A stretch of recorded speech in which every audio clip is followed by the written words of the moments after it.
So have you ever really thought about the word performance? We use it in the exercise industry all the time. And if you actually say the word performance and think about someone performing, so many times the picture that pops up in our head is of an athlete wearing some athletic apparel, performing something, whether it be running or throwing or jumping or whatever. But think about this. Really interesting to me how we actually measure performance. Performance is measured externally. What I mean by that is your quality of your performance, your success in performance is measured by things like the score.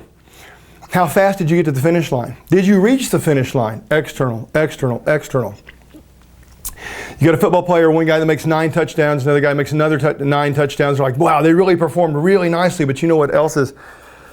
What's interesting about performance and external performance is so many times at the detriment of the body.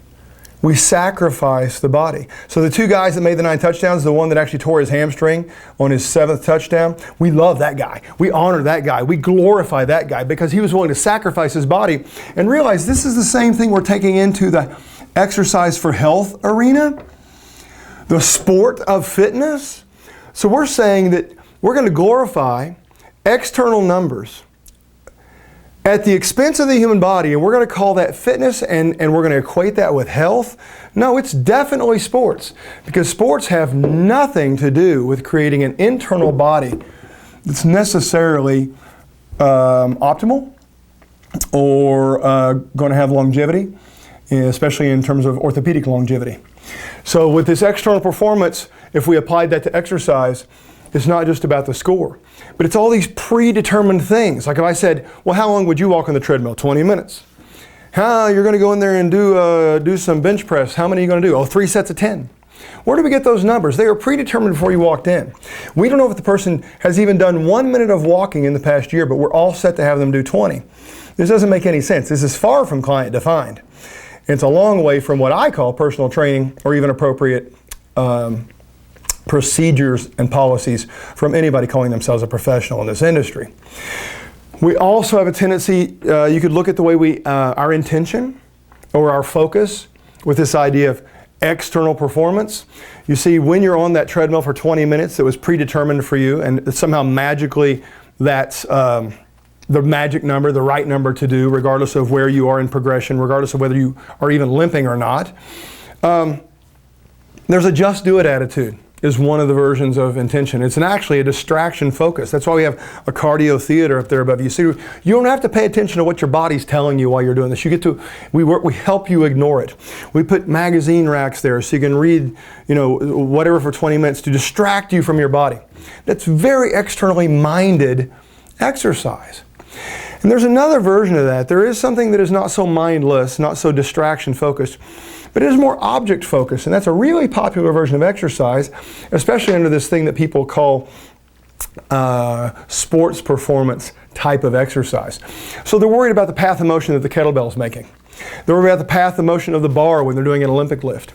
They still are doing it at the expense of the body most of the time. They still aren't paying attention to what's going on inside. In fact, pain is a badge of honor, even though pain is a signal that tells you maybe you're not quite progressed for this yet. And you can make progress. Real people can make progress often best by not going to a pain that is orthopedic or neuromuscularly related. There is very much a difference between the sensation of pushing oneself when progressed properly, and it's a challenge for them, versus your body is saying, this is locally wrong for you. You are not ready for this. This is going to backfire. But we're good at ignoring all those things. So I'd like for you to consider that there's another way to look at this. There's another way besides ignoring what's going on inside of you. And we can progress up to this mindless version. And we can progress up to doing these object-focused, target-focused, bar-focused activities.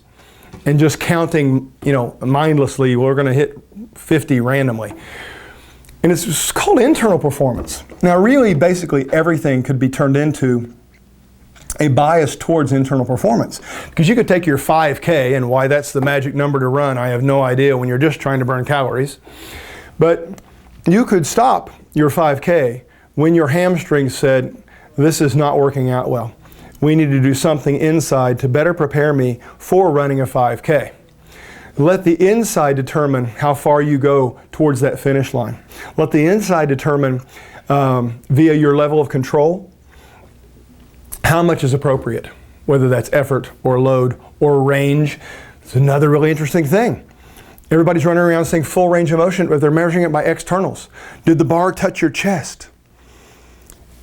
It has nothing to do with whether the person's shoulder has the appropriate range to allow the bar to touch the chest.